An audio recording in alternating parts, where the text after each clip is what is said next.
বাড়িতে একবার এইভাবে চিকেন কারি বানিয়ে দেখতে পারেন, দারুণ স্বাদ হয় আর বানানোর পদ্ধতিও একদমই সহজ। চলুন তাহলে রেসিপিটা শুরু করা যাক।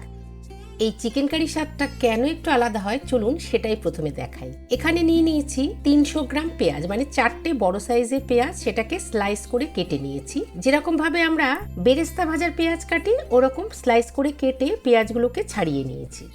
কড়াইতে বেশ খানিকটা রিফাইন্ড অয়েল নিয়ে নেব। তেলটা যখন বেশ গরম হয়ে যাবে তখন পেঁয়াজগুলো তেলের মধ্যে দিয়ে দিতে হবে। এই সময় কিন্তু গ্যাসের আঁচ একদম মিডিয়াম থেকে স্লোতে রাখবেন। মিনিট 5 নাড়াচাড়া করলেই পেঁয়াজের মধ্যে দেখবেন একটা হালকা কালার চলে আসছে। সেই সময় এর মধ্যে দিয়ে দেবো 10-12 কোয়া রসুন। রসুনটাকেও এই পেঁয়াজের সাথে হালকা একটু ফ্রাই করে নিতে হবে। হালকা রসুন ভাজার গন্ধ বেরোলেই তার মধ্যে মিশিয়ে দেবো কিছু আদার স্লাইস। আদাটাকেও এর সাথে হালকা ফ্রাই করে নেব।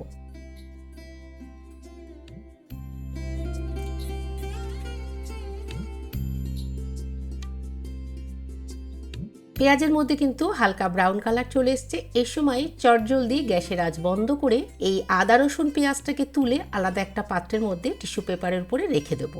এই কাজটা কিন্তু একটু তাড়াতাড়ি করতে হবে, কারণ পেঁয়াজ ভাজা তেলের মধ্যে তোলার পরেও তার মধ্যে অনেকক্ষণ টেম্পারেচার থাকে, যার জন্যে পেঁয়াজের কালারটা একদম চেঞ্জ হয়ে যায়। দেখতেই পাচ্ছেন কেমন কালারটা চেঞ্জ হয়ে গেছে। এবার এই বেরেস্তাটা একটু ঠান্ডা হয়ে গেলে একটা মিক্সার জারের মধ্যে 2টো বড় টমেটোর টুকরো, কয়েকটা কাঁচা লঙ্কা, ভাজা বেরেস্তা, আদা আর রসুন কুচি সমেত 4 চামচ টক দই সবকিছু দিয়ে একটা গাঢ় পেস্ট তৈরি করে নিতে হবে। আর চলুন চিকেনটা দেখিয়ে দিই। এখানে আমি 1 কেজি চিকেন ব্যবহার করেছি। ভালো করে ধুয়ে পরিষ্কার করে মিডিয়াম সাইজের কিন্তু এখানে চিকেনের পিস নিয়ে নিয়েছি। কেটে রাখা চিকেনের পিসের মধ্যে দিয়ে দেবো মিক্সিতে তৈরি করে রাখা বেরেস্তার পেস্টটা। তার সাথে দিয়ে দেবো সামান্য পরিমাণে নুন। সবকিছু একসাথে ভালো করে চিকেনের পিসগুলোর মধ্যে কিন্তু মাখিয়ে নিতে হবে। চিকেনের সাথে মশলাটা ভালো করে মাখিয়ে কমপক্ষে আধা ঘন্টা ম্যারিনেশনের জন্য রেখে দেবেন। হাতের সময় কম থাকলে কমপক্ষে 10 থেকে 15 মিনিট কিন্তু স্ট্যান্ডিং টাইমে রেখে দেবেন। কিছুক্ষণ পরে এবার যে কড়াইতে আমি পেঁয়াজটা ভেজেছিলাম, মানে বেরেস্তা তৈরি করেছিলাম, তার মধ্যেই দিয়ে দেবো কিছু গরম মশলা ফোড়ন, দারচিনি, এলাচ, লবঙ্গ। এই বেরেস্তা বা পেঁয়াজ ভাজা তেলের মধ্যেই যদি আপনি মাংসটা রান্না করেন তার স্বাদ কিন্তু একদম আলাদা হয়, কারণ এই তেলের গন্ধটাই দারুণ। গরম তেলের মধ্যে মাংসের পিসগুলোকে এক এক করে সব দিয়ে দেবো। মাংসের সাথে সাথে এক্সট্রা মশলাটাও কিন্তু একই সাথে দিয়ে দেবেন। মিডিয়াম আঁচে মাংসটাকে ভালো করে কষতে হবে।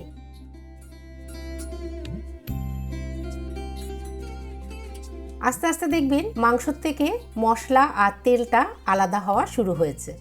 মাঝে মাঝে কিন্তু একটু মাংসটাকে খুব ভালো করে নেড়ে দেবেন যাতে নিচের থেকে লেগে না যায়। এই চিকেনের রেসিপিটাতে কিন্তু আমরা একদমই জল ব্যবহার করব না। মিনিট 10 কষানো হয়ে গেলেই দেখবেন চিকেনের কালারটা কিন্তু আস্তে আস্তে চেঞ্জ হচ্ছে আর মশলার থেকে অয়েলও সেপারেট হচ্ছে। এই সময় এর মধ্যে দিয়ে দেবেন 2 চামচ ধনে গুঁড়ো আর 1 চামচ ব্ল্যাক পেপার পাউডার বা গোলমরিচের গুঁড়ো।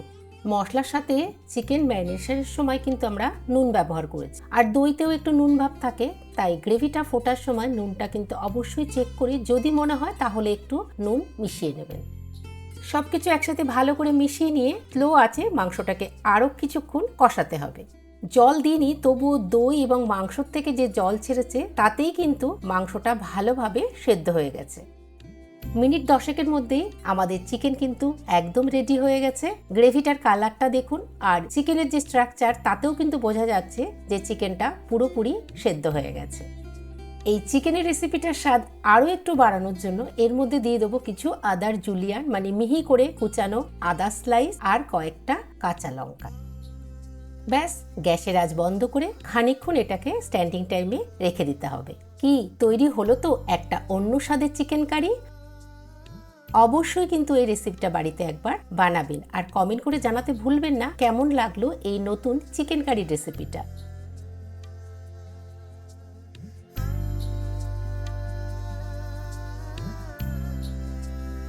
গরম গরম ভাতের সাথে এই রেসিপির জুড়ি মেলা ভার। এই রেসিপিটা নিয়ে কোনো রকম জিজ্ঞাসা বা আপনাদের কোনো মন্তব্য থাকলে অবশ্যই কিন্তু কমেন্ট করে জানাতে ভুলবেন না।